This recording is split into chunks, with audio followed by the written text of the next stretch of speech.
आज हम 3 खबरों पर चर्चा करेंगे। पहला, बिहार के एक ऐसे नेता की जो प्रतिदिन 1 लाख रुपए बांटने का दावा करते हैं।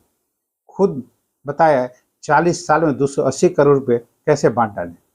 दूसरा, बिहार के रवि सिन्हा बनेंगे रॉ चीफ, जासूसों की दुनिया में बड़ा नाम है, छत्तीसगढ़ कैडर के आईपीएस अधिकारी। और तीसरा और अंतिम खबर, दूसरे ट्रायल में भी जानवर से टकरा गई पटना रांची वंदे भारत भारत एक्सप्रेस। 27 जून को होना है उद्घाटन। तो सबसे पहले नमस्कार, न्यूज इंडिया के गुड मॉर्निंग शो में एक बार फिर आपका स्वागत है और मैं आपके साथ विपिन।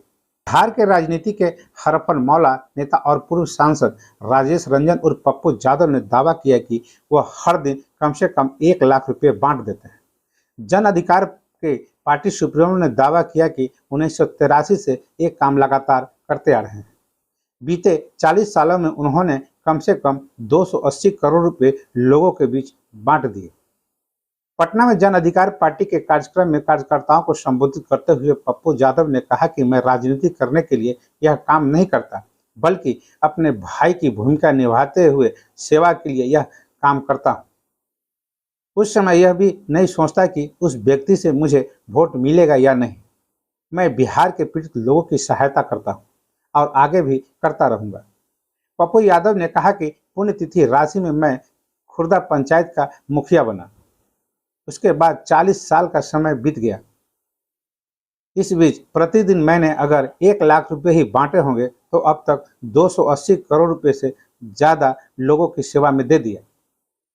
पप्पू यादव ने कहा कि सामने चुनाव है और चुनाव में भी मुझे पैसा बांटने पड़े, इसकी नौबत नहीं आएगी।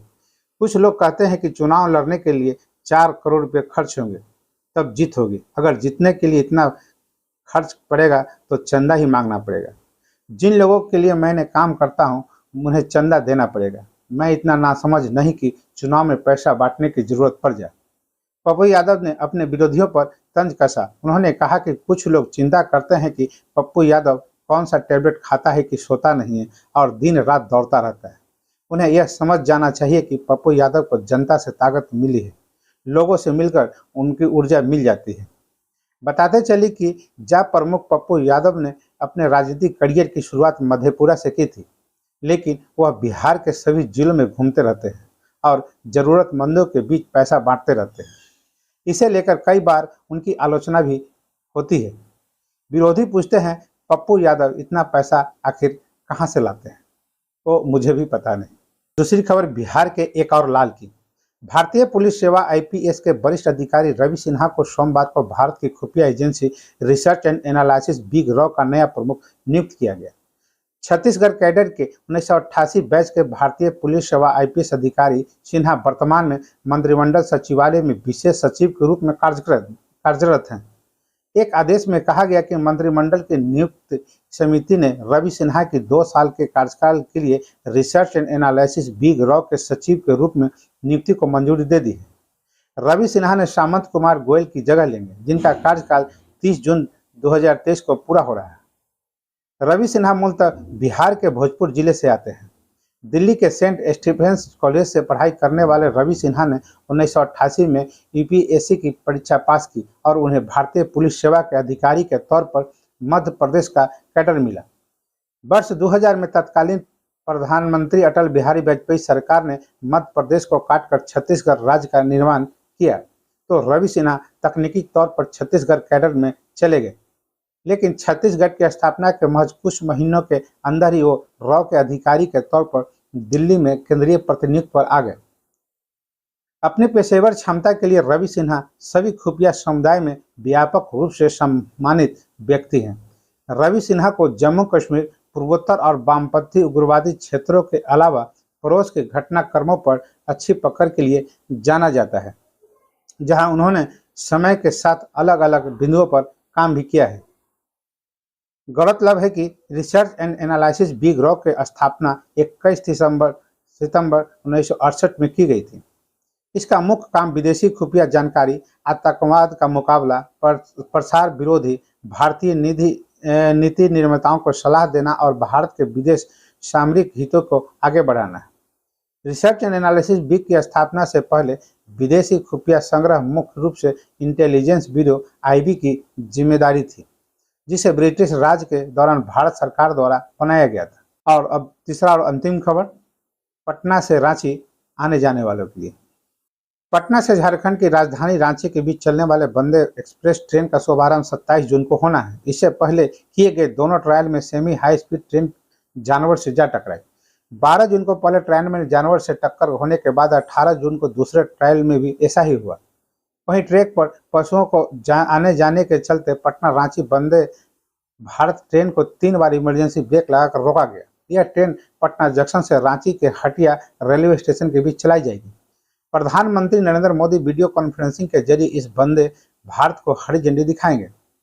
पटना से हटिया जाने और हटिया से पटना आने के बीच 2 बार के अनुभवों के आधार पर गति का सीमा निर्धारण, रास्ते के संभावित अवरोध और आपात ब्रेक लगाने पर ट्रेन कितनी दूर जाकर रुकेगी, इसकी रिपोर्ट की तैयारी चल रही है। समान परिचालन के दिनों में 2 बार के अनुभवों से मिले फीडबैक को आधार बनाकर अंतिम रूप से परिचालन योजना बनाई जा रही है।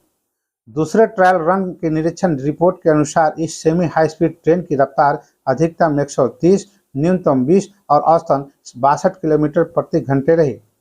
संभावित खतरा क्राउड प्रोन जोन में ट्रैक पर जानवर टहलते मिले। एक जगह ट्रेन के जानवर के टकराने की रिपोर्ट हुई। इसके लिए राजेंद्र नगर कोचिंग कॉम्प्लेक्स को पर्याप्त संख्या में इंजन नोज उपलब्ध कराए गए हैं। पीजी रेलखंड की धीमी रफ्तार के बाद भी समय से पहले पहुंची पटना गया रेलखंड पर ट्रेन की रफ्तार बेहद धीमी रही। इस मार्ग पर ट्रेन को 13 जगह नियंत्रित कर चलाया गया। अधिकतम 160 किलोमीटर प्रति घंटे की रफ्तार क्षमता वाले ट्रेन न्यूनतम 20 किलोमीटर प्रति घंटे तक चली। नदवा में इसकी रफ्तार सबसे कम 20 किलोमीटर प्रति घंटे की रही।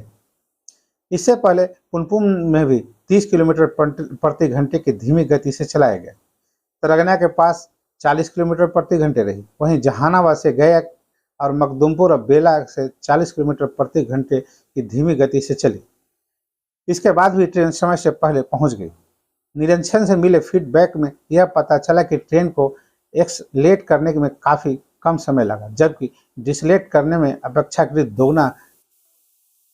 दूसरे ट्रायल रन में भी ट्रेन की राह में कोडरमा से आगे पद और कागा स्टेशन के 20 किलोमीटर पर जानवर से ट्रेन टकराई। वहीं बरकाकाना के पास ट्रैक पर जानवर टहलते रहे। दूसरे ट्रायल रन के दौरान चालक दल ने 3 बार इमरजेंसी ब्रेक लगाकर ट्रेन को रोका। इस दौरान यह भी परखा गया कि अगर यात्रियों से भरी ट्रेन को इमरजेंसी ब्रेक लगाकर रोकने की नौबत आई तो वह कितनी देर से और कितनी दूरी पर रुकेगी। इस बार बिना यात्रियों के emergency brake distance 630 metre, 490 metre और 710 मीटर रहा। तो बस अभी तक के लिए इतना ही। तो हमें आज्ञा दीजिए। नमस्कार, आपका दिन शुभ हो।